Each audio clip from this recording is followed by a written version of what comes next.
Friends जदि आपंकर से कौन विशेष इच्छार पूर्ति करने अच्छी अथवा से कौन बड़ समस्या पड़ते तार समाधान चाहते तेबे आज क्षुद्र भिडियो प्रदत्त उपायटी को अनुसरण करूँ आपंकर निश्चित भाव में से आशा इच्छा स्वप्न कामनार चरितार्थ घटव अथवा से विशेष समस्यार समाधान घटव एक बहु परीक्षित और प्रशंसित उपाय क्षुद्र भिडियोटी स्थानित करुच्ची जदि आपंकर से कौन बड़ आशा इच्छा स्वप्न कामना थाए जहाँकि आज पर्यंत परिपूर्ण हो पारना जेभली कि दीर्घ दिन धरिक आप चाकरी खोजुंट चाकरी कर्म नियुक्ति पाऊना देखिए उपायटी को करंतु 11 दिन मध्य आपको कौन ना कौन चाकरी कर्म नियुक्तिर संधान मिल अथवा जदि वाणिज्य व्यवसाय स्थल आपने बसी लाभवान हो पारना आपंकर कारोबार वृद्धि चाहते से 11 दिन मध्य ही आपंकर किसी न कि चमत्कार घटव जदि नूतन भाव कौन व्यवसाय प्रतिष्ठान कौन प्रोजेक्ट खोलिया थाए मात्र ताहा कौन ना कौन कारक ग्रह कारण संभव हो पार न थाए तेबे से 11 दिन मध्य ही किसी न कि चमत्कार घटापी लगे आपंकर से प्रोजेक्ट हो कि व्यवसाय प्रतिष्ठान हो निश्चित भाव में उन्मोचन हम कि जदि कौन से विशेष ऋण कर आपको बुड़ीकी रही आदौ शत चेष्टा सत्वे सुझी पारना देखिए से 11 दिन मध्य ही आपंकर ऋण कर सुझी हबार समस्त रास्ता उन्मोचन हम कि जदि कहीं से बहुत पैसा पत्र नहीं आपको फेरौनी कि कौन संस्थार कम करते आपंकर से स्थान पैसा पत्र फसिक अच्छी आदौ रिटर्न आसुनी जदि ऑनलाइन फाइनेंशियल संस्थार आप पैसा पत्र लगे बुड़ीला भली अवस्था अच्छी तेबे यही 11 दिन मध्य ही किसी न कि सुसंवाद आप निश्चित भाव में पाइबे। यह उपायटी कस्मिन काले केबे विफल होना जदि से कौन बड़ समस्या पड़ते जेभली कि थाना कोर्ट कचेरी कौन से विवाद मामला चलती जो थी कि आपंकर प्रभुत्व क्षयक्षति सह अपमान प्राप्तिर जोग अच्छी देखिए अत्यंत चमत्कार ढंगे आपड़ से निवृत्त हेबे समस्त अपमान जोग प्रशंसा जोगरे परिणत हम अपर पक्षर हारिबा संग को आपंकर विजय प्राप्ति निश्चित भाव में हम कि जदि कौन शत्रु आप मरणांतक आक्रमण करने अच्छी योजनाबद्ध भाव में आपको पिछा लगी देखिए से शत्रुटी आपण रास्तार संपूर्ण भाव में हटि जाइकरी आपण प्रति से जो गात खोलुला से गात्रे से निजे पड़िया लगे चमत्कार प्रक्रियाटी केवल विश्वास भाजन होकर आपण जदि क्रियाटी थे करके बसती यार चमत्कार आपंकर निश्चित भाव में प्राप्त हो तेबे यही शक्तिशाली उपायटी को आपण उपस्थापन करने पूर्व क्षुद्र निवेदन जदि आप आज प्रथम बार करके चैनल पाद देते यही कंटेंट आपको रुचि रोचे तेज चैनल कड़े थी लाल कलर सब्सक्राइब बटन क्लिक करी बेल आइकन क्लिक करी एवं ऑल नोटिफिकेशन पर क्लिक करी चैनल टी को सब्सक्राइब कर जेभली कि आम जिते आपण सेवार यही तंत्र मंत्र भिडियो अपलोड करूँ तार सर्वप्रथम नोटिफिकेशन आपण पाखे पहुँचो एवं से सब को आपने सर्वादूर देखिक किसी ज्ञान आहरण करेंगे। फ्रेंड्स एवं नजर पकड़ शक्तिशाली उपाय जहाँकि बहुबार परीक्षित बहुबार प्रशंसित केवल गोटे थर ही आपंकर ए उपाय उपरे विश्वास आसवा दरकार अन्यथा यार चमत्कार को आपण प्राप्त करें ना। यही उपायटी आपंकर से कौन जटिल तत्व नहीं एवं यही उपाय माध्यम आपड़ जेकोसी आशा इच्छा स्वप्न कामनार चरितार्थ करेंगे जेकोसी समस्यार तुरंत बड़ समाधान पाइपर उपायटी को संपादन करने आपको मात्र खंडे सादा धला कागजर आवश्यक एवं एक लेखनी जहाँकि डालिम गछर काठी को आपण मैंने संग्रह करेंगे से ही आपंकर लेखनी हम एवं साही जो व्यवहार करेंगे सी हूँ डालिम फलर रस जदि डालिम फल आपण मैंने न पाती तेज डालिम पत्र को छेचिकी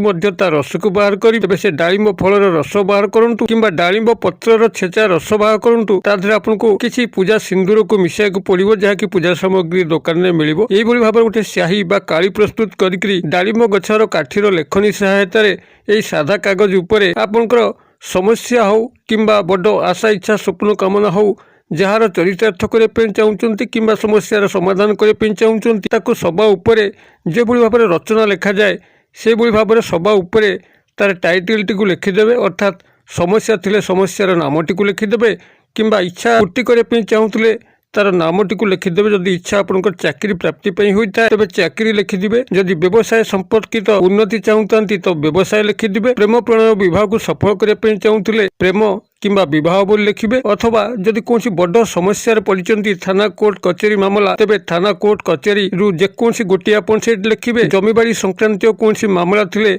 जमीबाड़ी बोली लिखिबे किंबा जेकोसी रोगरू आपन जदि उद्धार पाइबा चाहती तेबे से रोगर नामटी को लिखिबे आपनको जहाँ मन अच्छी जो समस्या समाधान चाहते ताको गोटे शब्द प्रथम रचना लिखला बोली गोटे शब्द तार शीर्षक लिखिबे एवं ता तलू ये जो आपको शब्द समूह कहूँ ये शब्द समूह को आपण मैंने से डालिम गछर काठी एवं से ही काली सहायता लिखिबे ये समस्त कागज आप जहाँ लिखिबे से କାଳି ଯେଉଁ ପ୍ରସ୍ତୁତ କରିଛନ୍ତି ଡାଳିମ୍ବ ରସ ହେଉ କିମ୍ବା ଡାଳିମ୍ବ ପତ୍ରର ରସ ହେଉ ସେଥିରେ ଯେଉଁ ସିନ୍ଦୁର ମିଶାଇଛନ୍ତି ସେହି କାଳିକୁ ବ୍ୟବହାର କରି ଲେଖିବେ ଏବଂ ଡାଳିମ୍ବ ଗଛର କାଠିର ଲେଖନକୁ ବ୍ୟବହାର କରିକି ସେହି ସାଦା କାଗଜ ଉପରେ ଲେଖିବେ। ପ୍ରାଥମିକ ଭାବରେ ଶୀର୍ଷକ ଲେଖିସାରିଲା ପରେ ଆପଣଙ୍କର ସମସ୍ୟା ହେଉ କିମ୍ବା ଇଚ୍ଛା ହେଉ ତା ତଳକୁ ଏହି ଶବ୍ଦ ସମୂହକୁ ଲେଖିବେ। ଶବ୍ଦ ସମୂହକୁ ଲେଖି ସାରିକିରି ଆପଣଙ୍କର ସେହି ଡାଳିମ୍ବ ଗଛ ମୂଳରେ ହିଁ ଏହାକୁ ଜଳେଇ ଦେବାର ଅଛି। ଯଦି ଡାଳିମ୍ବ ଗଛ ଆପଣଙ୍କର ନାହିଁ ତେବେ ନର୍ସରୀରୁ ଆପଣ ଗୋଟିଏ ଡାଳିମ୍ବ ଗଛ କିଣିକି ପ୍ରଥମେ ବାଡ଼ିରେ ଲଗାନ୍ତୁ। ତେବେ ଯେତେବେଳେ ବାଡ଼ିରେ ଲଗାଇବେ ଆପଣଙ୍କର ଉତ୍ତର ପୂର୍ବ କୋଣରେ ଲଗାଇବେ। ଡାଳିମ୍ବ ଗଛକୁ ଲଗାଇ ସାରିଲା ପରେ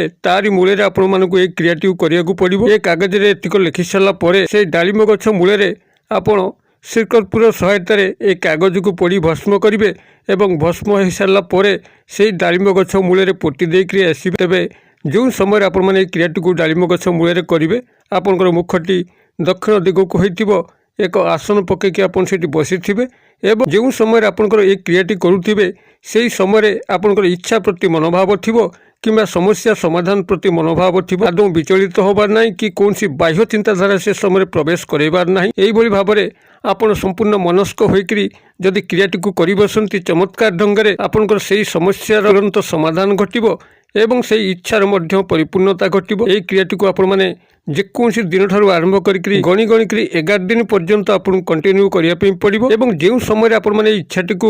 ପ୍ରତ୍ୟେକ ଦିନ ଲେଖୁଥିବେ ଏବଂ ଜାଳୁଥିବେ ସେହି ସମୟଟିକୁ ହିଁ ମନେ ରଖିବେ। ନିର୍ଦ୍ଦିଷ୍ଟ ସେହି ସମୟରେ ହିଁ ଆପଣ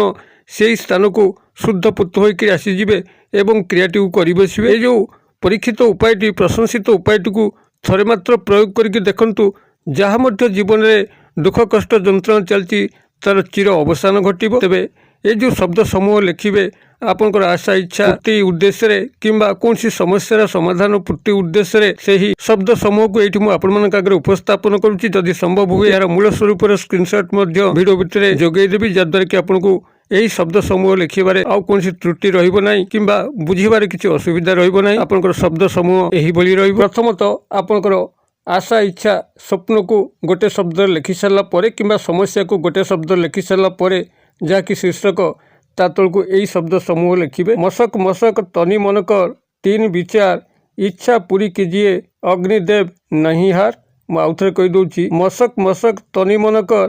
ତିନ ବିଚାର ଇଚ୍ଛା ପୁରୀ କିଜିଏ ଅଗ୍ନିଦେବ ନାହିଁ ହାର। ଆପଣମାନେ ଏହିଭଳି ଭାବରେ ଶବ୍ଦ ସମୂହକୁ ସେଇଠି ଲେଖନ୍ତୁ ଏବଂ 11 ଦିନ ସେ ନିର୍ଦ୍ଦିଷ୍ଟ ସମୟରେ ଶୁଦ୍ଧ ପୂତ ହୋଇକରି ଯେଉଁଭଳି ବିଧି ନିର୍ଦ୍ଦେଶ କଲି ସେହିଭଳି ଭାବରେ କର୍ପୂର ସହାୟତାରେ ଏହି ଲିଖିତ କାଗଜଟିକୁ ସେହି ଡାଳିମ୍ବ ଗଛ ମୂଳେ ଜାଳିକରି ଚୁପଚାପ ଗୃହକୁ ପ୍ରତ୍ୟାବର୍ତ୍ତନ କରନ୍ତୁ। ଏକାନ୍ତ ମୌନତାରେ କ୍ରିୟାଟିକୁ କରନ୍ତୁ, ଯେଭଳି କୌଣସି ବାହ୍ୟ ଶବ୍ଦ ଆପଣ ପାଖକୁ ନ ଆସେ, ବାହ୍ୟ ଚିନ୍ତାଧାରା ନ ଆସେ। ସମ୍ପୂର୍ଣ୍ଣ ମନସ୍କ ଏକାଗ୍ରତା ନିଷ୍ଠାରେ କରନ୍ତୁ। ଦେଖିବେ ନିଶ୍ଚିତ ଭାବରେ 11 ଦିନ ବହୁତ ଦୂର କଥା ଆପଣଙ୍କର ଦିନେ 2 ଦିନ ମଧ୍ୟରେ ସମସ୍ୟାର ସମାଧାନର ବାଟ ଫିଟିଯିବ କିମ୍ବା ସେହି ଇଚ୍ଛା ପୂର୍ତ୍ତି ହେବାର ସମସ୍ତ ପ୍ରାରମ୍ଭିକ ଲକ୍ଷଣ ଆପଣଙ୍କ ଆଗରେ ଉନ୍ମୋଚନ ହେବ। ଯଦି ଭିଡ଼ିଓଟି ଭଲ ଲାଗୁଥାଏ ଲାଇକ୍ କରିବା ପାଇଁ ଆଦୌ ଭୁଲିବେ ନାହିଁ। ସାଙ୍ଗସାଥି ମହଲରେ ସେୟାର କରିବା ପାଇଁ ଭୁଲିବେ ନାହିଁ। ଭିଡ଼ିଓର କ୍ଷୁଦ୍ର ପରିସର ମଧ୍ୟରୁ ମୋତେ ଏଇଠି ବିଦାୟ ଦିଅନ୍ତୁ। ପୁଣି ଆପଣମାନଙ୍କ ସହ ଦେଖା ହେବା ଏଇଭଳି ଏକ ଶିକ୍ଷଣୀୟ ଭିଡ଼ିଓରେ। ସେ ପର୍ଯ୍ୟନ୍ତ ଦର୍ଶକ ବନ୍ଧୁ ଆପଣ ସମସ୍ତେ ମଙ୍ଗଳମଙ୍କ କୃପାରୁ ଭଲରେ ଥାନ୍ତୁ। ରହୁଛି।